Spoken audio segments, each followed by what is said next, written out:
Hello students, हम लोगों का डिफरेंशिएशन का टॉपिक चल रहा था मैथमेटिकल इकोनॉमिक्स का। ये बीए स्टूडेंट के लिए और एमए में जो स्टूडेंट्स पढ़ते हैं उनके लिए ये बहुत ही इम्पॉर्टेंट टॉपिक है। तो पिछले वीडियो में हमने 3 बेसिक रूल्स ऑफ डिफरेंशिएशन पढ़ा था। आज उसी में आगे हम चर्चा करेंगे। आज कुछ और रूल्स के बारे में हम लोग यहाँ पर डिफरेंशिएशन में पढ़ेंगे। पहला क्या है, अगर y इक्वल टू 1/x² दे रखा हो, यदि दूसरा क्या है, अगर y equal to cube root of x दे रखा हो, तीसरा क्या है, y equal to root x दे रखा हो, या y इक्वल टू ex दे रखा हो, exponential of x, y equal to ex। इन चारों का क्या रोल है डिफरेंशिएशन का, वो हम लोग यहाँ पर समझेंगे। ठीक है, तो अगर यहाँ पर रेसिप्रोकल दे रखा है तो d/dx ऑफ y क्या हो जाएगा, या पहले तो आप ये समझो कि हम इसे लिख सकते हैं y इक्वल टू एक्स का पावर -2। इसे पलट देंगे तो पावर चेंज हो जाएगा। अब क्या करना है, d/dx of y equal to हो जाएगा हमारा d/dx x का पावर -2। तो पिछली वीडियो में मैंने बताया था आप लोगों को कि यदि पावर वाला दे रखा है तो क्या होता है, पावर वाला, पावर का क्या रूल है, पावर सामने आ जाता है, पावर में से एक माइनस हो जाता है ना। ये देखा था हम लोगों ने, यही काम यहाँ भी होगा। यहाँ पर क्या होगा, -2 हमारा सामने आ जाएगा, x और क्या हो जाएगा -2 -1।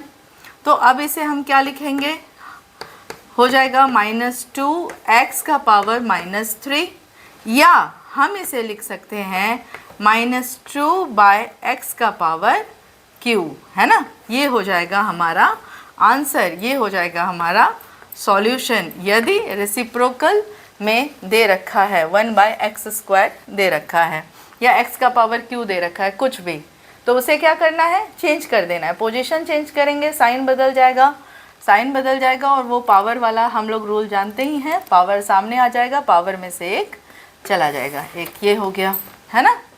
दूसरा अगर दे रखा है y equal to cube root of x, तो फिर हमें इसे डिफरेंशिएशन करना है d/dx ऑफ y, है ना। y का डिफरेंशिएशन किसके रिस्पेक्ट में, x के रिस्पेक्ट में, d/dx ऑफ y। और हम इसे, अच्छा एक चीज़ और, इसे हम लिखेंगे x का पावर 1/3, ठीक है, क्योंकि क्यूब रूट ऑफ x है, तो इसे हम क्या लिखेंगे, x का पावर 1/3। तो क्या हो जाएगा हमारा d/dx x का पावर 1/3। फिर यहाँ पर वही चीज़ होगा, पावर सामने आ जाएगा, 1/3 सामने आ गया, और 1/3 में से क्या माइनस होगा, 1। तो कितना आएगा हमारा 1/3 x का पावर -2/3, या हम इसे लिख सकते हैं 1/3 x का 1/3, और x को नीचे ले आएंगे और पावर में क्या हो जाएगा 2/3। ये हो गया हमारा आंसर। अच्छा, ये जो रूट x है उसे हम क्या लिख सकते हैं, उसे हम लिख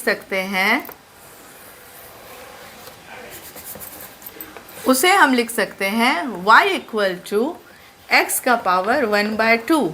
यहाँ भी सेम फॉर्मूला लगेगा जो हमने बाकी क्वेश्चन में किया। यहाँ भी था पावर, तो हमने उसे पलट दिया और पावर सामने आ गया, पावर में से एक चला गया। यहाँ भी क्यूब रूट ऑफ x था, तो हमने x का पावर 1/3 कर दिया और पावर सामने आ गया, पावर में से एक चला गया, और माइनस के साइन को प्लस करने के लिए हमने न्यूमरेटर को डिनोमिनेटर में, डिनोमिनेटर को न्यूमरेटर में कर दिया। अब यहाँ y equal to root x दे रखा है, तो उसे हम लिख सकते हैं y इक्वल टू एक्स का पावर 1/2, ठीक है। तो ये आप लोगों का होमवर्क है, आप लोग इसको सॉल्व करके बताइएगा। वही सेम तरीका अपनाना है जो हमने क्यूब रूट ऑफ एक्स में किया है। क्यूब रूट ऑफ एक्स में 1/3 था, यहाँ रूट एक्स में क्या है 1/2। सेम तरीका होगा। आंसर मुझे ज़रूर कमेंट सेक्शन में बताएंगे, ठीक है। और इसका जो अगला टॉपिक होगा उसमें हम लोग समझेंगे summation rule of differentiation, product rule of differentiation, chain rule of differentiation और भी डिफरेंशिएशन के मज़ेदार रूल्स के बारे में चर्चा करेंगे। अब लास्ट वाला क्या है, y का power exponential of x, D number, D वाला क्वेश्चन क्या है, y का पावर एक्सपोनेंशियल ऑफ x। तो यहाँ भी क्या होगा solution, d by d x of y, d by d x of y, और हम लिखेंगे d by d x e x, और एक्सपोनेंशियल का जो होता है रिजल्ट डिफरेंशिएशन करने के बाद वो एक्सपोनेंशियल ही होता है। यानी कि जब हम ई एक्स का डिफरेंशिएशन करेंगे, जब हम डिफरेंशिएशन ऑफ ई एक्स करेंगे, ई एक्स का डिफरेंशिएशन करेंगे, तो आंसर भी हमें क्या मिलेगा, एक्सपोनेंशियल ऑफ एक्स ही मिलेगा। ठीक है, बने रहिए मेरे साथ। अगले वीडियो में हम लोग समझेंगे summation rule, product rule, chain rule और भी different rules of differentiation. Thank you.